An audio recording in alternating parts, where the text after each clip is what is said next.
하루는 예수께서 성전에서 백성을 가르치시며 복음을 전할새 대제사장들과 서기관들이 장로들과 함께 가까이 와서 말하여 이르되 당신이 무슨 권위로 이런 일을 하는지 이 권위를 준 이가 누구인지 우리에게 말하라.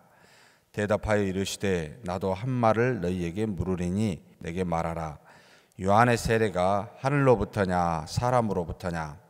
그들이 서로 의논하여 이르되 만일 하늘로부터라 하면 어찌하여 그를 믿지 아니하였느냐 할 것이요 만일 사람으로부터라 하면 백성이 요한을 선지자로 인정하니 그들이 다 우리를 돌로 칠 것이라 하고 대답하되 어디로부터인지 알지 못하노라 하니 예수께서 이르시되 나도 무슨 권위로 이런 일을 하는지 너희에게 이르지 아니하리라 하시니라. 그가 또 이 비유로 백성에게 말씀하시기 시작하시니라. 한 사람이 포도원을 만들어 농부들에게 새로 주고 타국에 가서 오래 있다가 때가 이름에 포도원 소출 얼마를 바치게 하려고 한 종을 농부들에게 보내니 농부들이 종을 몹시 때리고 거저 보냈거늘 다시 다른 종을 보내니 그도 몹시 때리고 능욕하고 거저 보냈거늘 다시 세 번째 종을 보내니 이 종도 상하게 하고 내쫓으니라. 포도원 주인이 이르되 어찌할까?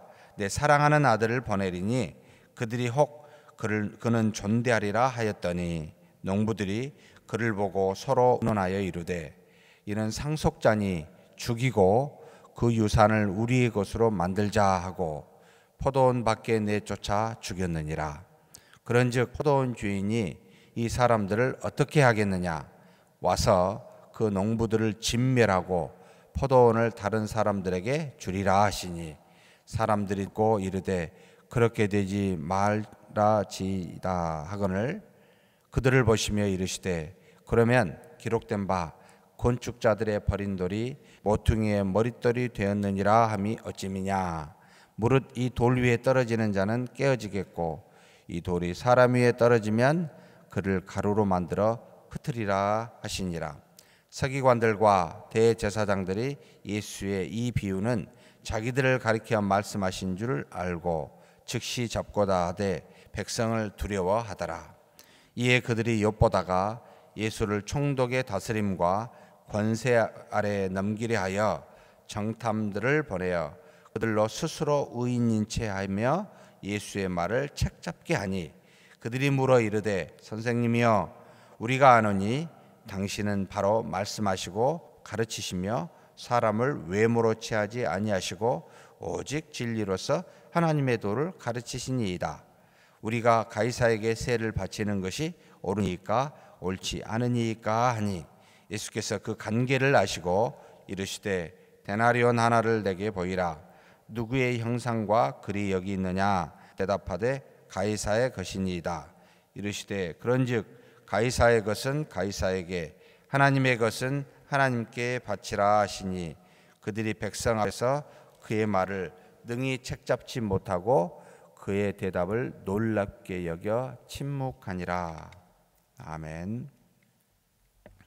예수님께서 예루살렘 성전에서 잡히시기 전에 마지막 한 주간을 지금 보내시면서 수많은 사람들을 만나 하나님의 나라에 대해서 구원에 대해서 또 여러 가지 일들에 대해서 가르쳐 주시고 그리고 대답하고 있는 내용입니다. 성전에서 백성들에게 가르치신다, 복음을 전하신다라는 표현이 있습니다. 회당이나 성전에서 복음을 또는 구약인 하나님의 말씀을 전하고 가르칠 수 있는 권위 또는 권세를 갖는 것은 아무 할 수 있는 것이 아니라 주로 회당장이라는 사람에 의해서 또는 누구든지 알 수 있는 지도자에 한해서 할 수 있게 되어 있습니다. 그런데 이 지금 대제사장들과 서기관들이 보니까 그리고 백성의 장로들이 보니까 성전에서 예수님이 백성을 가르치시는 거예요. 이게 말이 안 되는 거죠. 그 모든 권세나 권위는 전통적으로 자기들이 갖고 있는 건데 나가서 백성에게 복음을 전하고 있으니 이게 웃긴 거죠. 그래서 묻는 겁니다. 도대체 이 권위 누가 줬냐? 당신이 무슨 권위로 이런 일을 하느냐라고 지금 반문하는 겁니다. 예수님께서 그들에게 뭐라고 대답하시지요? 오히려 다시 그들에게 질문을 합니다. 대답을 하기보다는 세례 요한의 세례가 하늘로부터 왔느냐 사람으로부터 왔느냐라고 묻습니다. 다시 말하면 이 말 속에는 지금 내가 하고 있는 것이 하늘로부터 온 것이라고 생각하느냐 사람으로부터 온 것이라고 생각하느냐라고 하며 요한을 빗대어서 지금 말하고 있습니다. 이 서기관과 대제사장들이 생각해 보니까 의논을 합니다. 잘못 말했다간 또 자기들이 책 잡을 수 있으니까 뭐라고 이야기하죠? 하늘로부터라라고 말하면 세례 요한을 인정하지 않았거든요. 그럼 믿지 않는 것이 증명이 되니까 자기들이 거짓말하는 꼴이 되니까 그렇게 말할 수는 없고, 그렇다고 사람으로부터 본인이 알아서 마음대로 말한 거다라고 말하면 그를 선지자라 알고 있는 수많은 백성들이 들고 자기들을 돌로 칠까 두려워서 답은 굉장히 재미있는 답을 냈습니다. 모르겠다. 제가 즐겨 쓰는 답인데 모르겠다 이렇게 이야기합니다. 예수님께서도 사실은 알죠. 어떻게 된 일인지를 알면서도 이 문제를 피하고 예수님의 모든 이 가르치는 권세를 책잡기 위해서 묻는 질문이기 때문에 예수님께서도 그것을 그들의 마음의 관계를 알고 나도 무슨 권위로 이런 일을 하는지 너희에게 이르지 아니리라. 사실 할 말이 없는 겁니다. 본인들도 답을 못했으니 예수님도 당연히 그거에 대해서 말하지 않음에 대해서 할 말이 없는 거죠. 그렇게 그들의 잘못된 질문을 물리치십니다. 그러면서 예수님께서 이제는 그들에게 가르침이 시작이 됩니다. 바로 비유로 포도원을 만드신 주인이 어떻게 행하는지 비유로 그들에게 가르침을 주는데, 한 주인이 있습니다. 포도원의 주인이 있습니다. 포도원을 만들었습니다. 이 만든 포도원을 농부들에게 세를 주었습니다. 그리고 멀리 타국에 갔습니다. 타국에 가서 때가 되어서 소출을 얼마 얻고자 하여 타국에서 종들을 보냈습니다. 첫 번째 종을 보내니까 이 농부들이 소출을 보내기는커녕 그를 때려 잡아 심하게 때리고는 그냥 거저 보내버립니다. 두 번째 종을 보냅니다. 두 번째 종도 따라서 상하게 하고 보내게 됩니다. 세 번째 종도 능욕해서 보내버리고 맙니다. 주인이 생각하기를 이제는 내 아들을 보내면 혹시 이들이 내 아들은 존중하고 보내지 않을까라고 해서 아들을 보냈습니다. 그랬더니 농부들이 생각하기를 아들이 왔네. 이 아들을 죽이면 이 모든 포도원이 자기 것으로, 아들에게 갈 상속 이 모든 재산이 자기들에게로 올 것이다 라고 생각해서 잡아 죽이고 말았다라는 비유를 쓰고 있습니다. 무슨 말입니까? 유대인들을 향하여 말하는 거죠. 포도원은 주인은 하나님이십니다. 이 유대인들이 농부입니다. 포도원인 하나님의 나라를 이들에게 맡겨주어 잘 가꿔 열매 맺게 했습니다. 그런데 종을 보냈다는 건 선지자를 말하죠. 하나님께서 당신의 선지자를 보내서 그들에게 그들의 열매가 무엇인지 얼마를 알 수 있도록, 걷어서 받을 수 있도록 보냈음에도 불구하고 이 선지자들의 말을 듣지 아니하고 오히려 그들을 쳐 죽였던 것에 대해서 드러내고 있죠. 비유로. 더불어 나중에 자기의 아들 예수 그리스도도 보내게 되는데 이도 죽이게 될 것이다 라는 것을 지금 암시하면서 보내고 이 말씀을 전하고 있습니다. 그러면 포도원 주인이 어떻게 하겠습니까? 나중에 와서 너희 그 농부들을 진멸하고 포도원을 다른 사람에게 주리라. 누구겠습니까? 바로 유대인에게 주었던 하나님의 말씀인 복음이 누구에게로 넘어가죠? 이방인들에게로 가게 되리라 라고 하는 비유를 지금 이야기해 주었습니다. 사람들이 듣고 말합니다. 그렇게 되지 말아지이다. 그렇게 되지 않도록 해주십시오 라고 말합니다. 그런데 분명하게 시편을 들어서 이야기하고 있지요. 시편 118편 22절 말씀을 들고 건축자들의 버린 돌이 모퉁이의 머릿돌 되었느니라. 너희들이 말한 참으로 이스라엘의 백성, 하나님의 택한 아브라함의 자손들이 버렸던 사람들, 이것들로 하나님께서 당신의 나라에 내 기퉁이에 모퉁이 돌이 되게 했습니다. 이것은 사실 예수 그리스도를 지칭하시기도 하지만 이제는 이방인을 지칭하기도 합니다. 그러면서 18절에 무릇 이 돌 위에 떨어지는 자는 깨어지겠고 이 돌이 사람 위에 떨어지면 그를 가루로 만들어 흩으리라. 이 돌이 누구겠습니까? 주 예수 그리스도를 말합니다. 돌에 이미 예언되어진 말씀에 너희들이 제대로만 봐도 깨어지게 됩니다. 정말 마음이 깨어지면 좋겠는데 머리가 깨어지면 죽지요. 그런데 이 돌이 나중에 재림하여 이 땅에 오실 때는 가루로 만들어 버릴 것이다, 그렇게 흩을 것이다 라고 참으로 미래에 대해서 비유로 이야기해 주고 있습니다. 사랑하는 성도 여러분, 주 예수 그리스도를 믿지 아니함에 대한, 그리고 전혀 깨닫지 못하여 하나님의 말씀을 거부하고 있는 이 유대인들을 향하여 이야기하는 가르침이지요. 19절에 보니까 참 똑똑했어요. 서기관들과 대제사장들이 예수의 이 비유는 자기들을 가리켜 말씀하신 줄 알고 참 대단하죠. 이것은 깨달을 줄 알면서 어찌하여 구약의 말씀은 알지 못하고 주 예수 그리스도를 죽이려 했을까라는 생각이 들게 됩니다. 굉장히 자기 자신의 권위에 대해서는 민감하고 자기 자신들을 욕하거나 욕하지 않는 것에 대해서는 너무나 민감하게 잘 아는 그들이 하나님의 진리의 말씀에 대해서는 너무나 둔감하게 깨닫지 못하고 있는 그들. 왜 그렇습니까? 마음의 중심이 하나님과 하나님의 말씀에 있지 아니하고 자기에게 항상 있으니 자기에게 관련된 것은 예민하게 잘 파악하면서도 하나님의 말씀과 진리와 관련된 것은 참으로 둔하는 어리석음이 이 바리새인 세기관들에게 있습니다. 대제사장들에게 있습니다. 혹 우리가 그런 사람이 아닌지 되돌아봤으면 좋겠습니다. 예수님께서 이와 같이 가르치고 있었을 때 바로 이 예수님을 총독에게 넘기려고 한 무리가 있었습니다. 그들은 바로 서기관과 대제사장들입니다. 무엇라고 이들을 책잡아 예수님을 넘기려고 했습니까? 바로 가이사에게 넘기려고 하는 이들에게는 이런 배경을 좀 이해하셨으면 좋겠다라는 생각이 듭니다.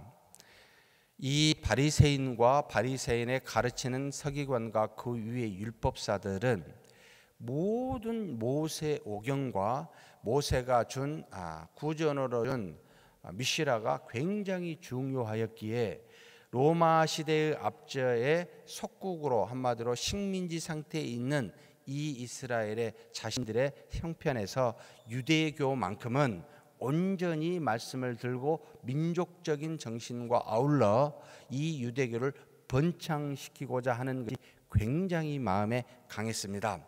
그래서 로마의 속국에 대해서 항상 긍정적으로 또는 그냥 받아들이는 그런 자세라기보단 상당히 부정적으로 받아들이고, 심지어 마음속에 열심당원이 그 안에서 나아가 진롯당원이라고도 불렀는데, 독립을 추구하는 마음의 자세가 굉장히 특별히 유대인들의 20에서 30%를 차지하고 있는 바리새인 중에 굉장히 다른 유대인들에 비해서 강하였습니다. 그래서 가이사랴, 로마의 왕입니다. 총독, 파송된 총독입니다. 반감을 늘 가지고, 그래서 더더군다나 세리에 대해서도 더더욱 반감을 가지고 있었던 부류들입니다. 그래서 이것을 가지고 있는 이들이 예수님을 바로 가이사랴에 엮어서 한마디로 가이사랴에게 심판을 받든지 아니면은 모든 백성들에게 미움을 받도록 하기 위해서 이런 질문을 하게 됩니다. 가이사랴에게 세를 바치는 것이 가합니까? 가하지 않습니까? 라고. 가하다라고 말하면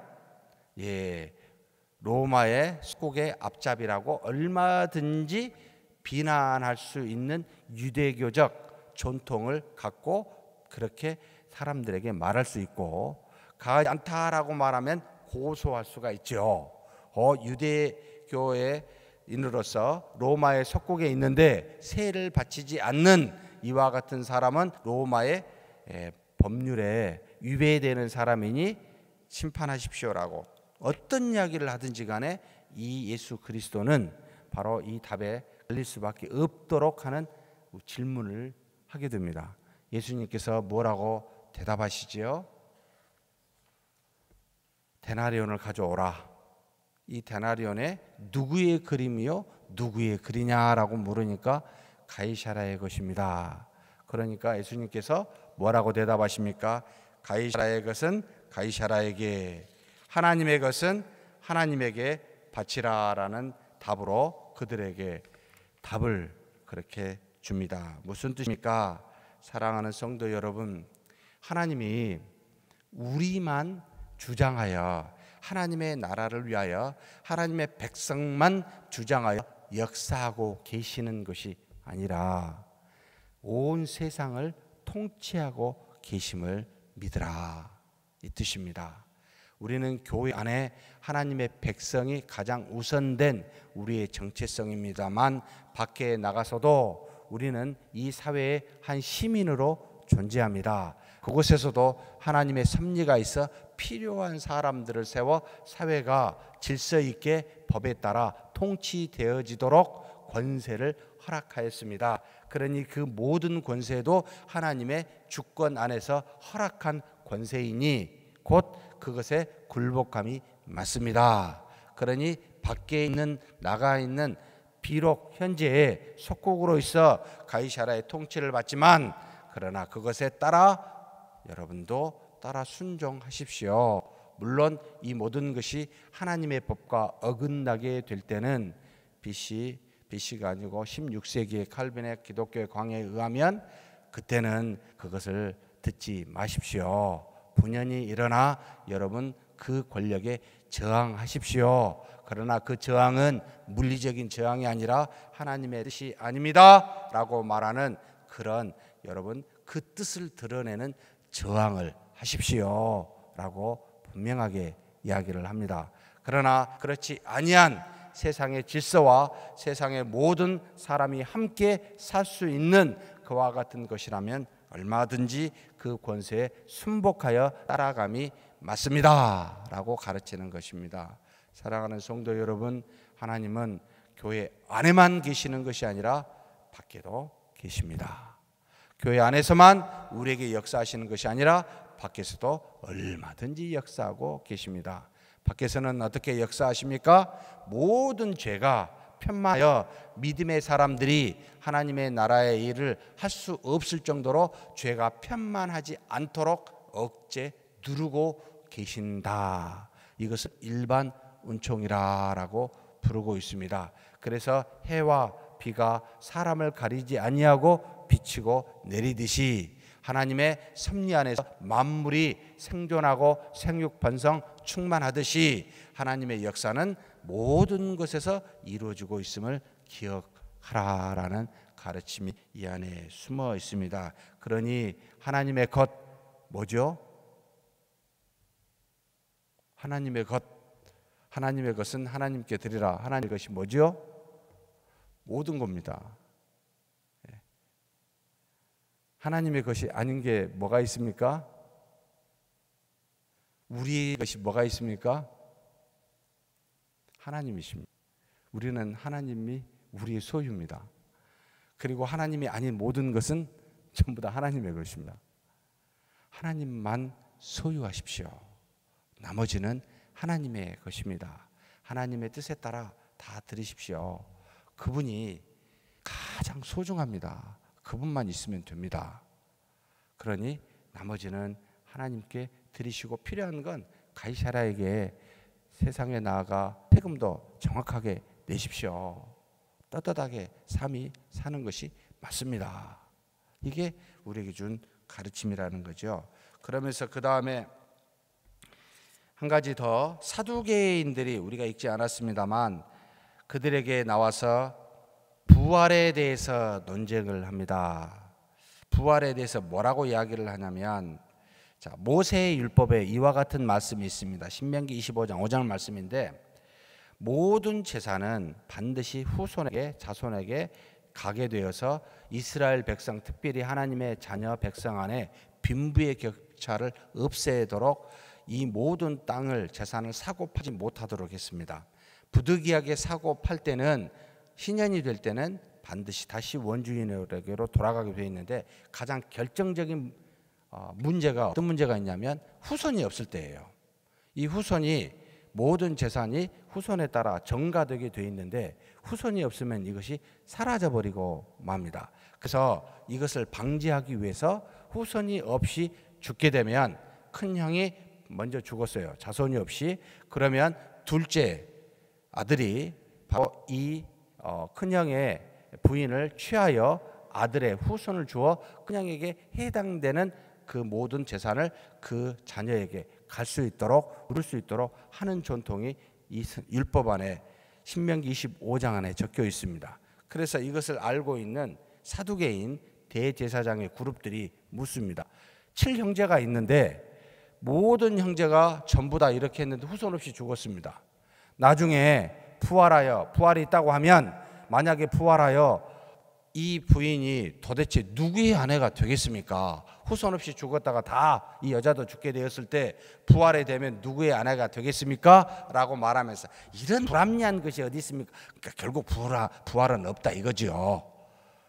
부활이 되면 누구의 아내가 되겠느냐, 이게 말이 안 되지 않습니까? 그러니까 이것은 이 땅에만, 곧 하나님의 말씀은 이 땅에만 적용이 되지 부활이나 영적인 것은 없어요. 이 세상에 하나님의 말씀대로 순종하며 열심히 살며 이 세상에만 모든 것이 이루어지면 돼요. 그 이유는 없어요 라고 생각하고 있는 것이 바로 이 사두개인의 신앙의 정체성이어서 예수님께 그렇게 반문하고 물어보고 있는 겁니다. 사랑하는 성도 여러분, 예수께서 뭐라고 가르치십니까? 이 세상 자녀들은 장가도 가고 시집도 간다. 그러나 저 세상과 및 죽은 자들 가운데서 부활을 얻기에 합당히 여김을 받은 자들은 장가도 시집 가는 것도 없을 것이다. 하나님의 나라는 뭐가 없어요? 장가도 시집도 없다라고 가르치고 있습니다. 이 세상에는 존재하나, 다시 말하면 이 사두개인들은 부활이 없음을 모르고 하나님 나라가 어떻게 되는 것도 모르고 있는 어리석은 자들이다 라고 말하니까, 나중에 서기관들이 이 말을 듣고 선생님 말씀 잘하셨습니다. 바리새인들은 부활이 있다고 믿었거든요. 그런데 사두개인들은 없다고 믿었기 때문에 가르치고 있습니다. 사랑하는 성도 여러분, 예수 그리스도께서 재림하시사 모든 사람이 부활할, 믿는 자나 믿지 않는 자가 부활할 때는 여러분 더 이상 가족의 관계로 우리가 살지 않습니다. 믿는 우리는 어떻게 살지요? 전체가 다 형제요 자매로. 그래서 여기 계신 모든 분들은 저를 향해서 형제라고 부르려면, 그때도 무슨 목사고 뭐고 이런 거 없습니다. 형제님 이렇게 부르게 됩니다. 저도 여기 계신 모든 성도님들을 향하여 만나게 될 때 자매님 잘 계십니까? 형제님 이렇게 만나게 돼 있습니다. 이것이 바로 하나님의 나라다. 한 아버지, 이 하나님을 아버지로 모시고 있는 가족이다라는 것을 가르치고 있습니다. 그래서 지금 저와 여러분이 이 교회에서 뭐라고 부릅니까? 형제님, 자매님이라고 미리 연습하고 있는 겁니다. 미리 그 나라를 구현하고 있습니다. 이 땅에서 장가가고 시집가는 건 이것으로 족합니다. 이 땅에 있는 것으로 족합니다. 하늘에 가면 사라지게 된다. 가족으로 만나게 된다. 그렇게 사니 그 나라를 생각하고 지금 이 땅에서 그렇게 구현하는 저와 여러분이 되기를 주의 이름으로 축복합니다. 하나님 아버지 감사합니다. 이 땅에 살면서 세상의 나라, 그 나라도 하나님의 통치하심을 믿습니다. 우리만 섭리하여 다스리 아니라 모든 것을 통치한 줄 아오니 어디서나 계시는 하나님을 향하여 순복하고 순종하며 나아가는 우리가 되게 하여 주옵소서. 하나님 안에서만 떳떳한, 이 교회에서만 떳떳한 그런 우리가 되지 않게 하여 주시고, 밖에 나가서도 당당하고 떳떳하게 바르게 사는 우리 모두가 되게 하여 주옵소서. 하나님의 나라는 시집도 장가도 없는 모두가 다 한 가족임을 믿사오니 지금 여기에 살면서 이와 같은 사랑을 우리가 구현하며 사는 우리 모두가 되도록 우리를 들어 주시옵소서. 감사하고 우리 주님 예수님의 이름으로 기도하옵나이다. 아멘.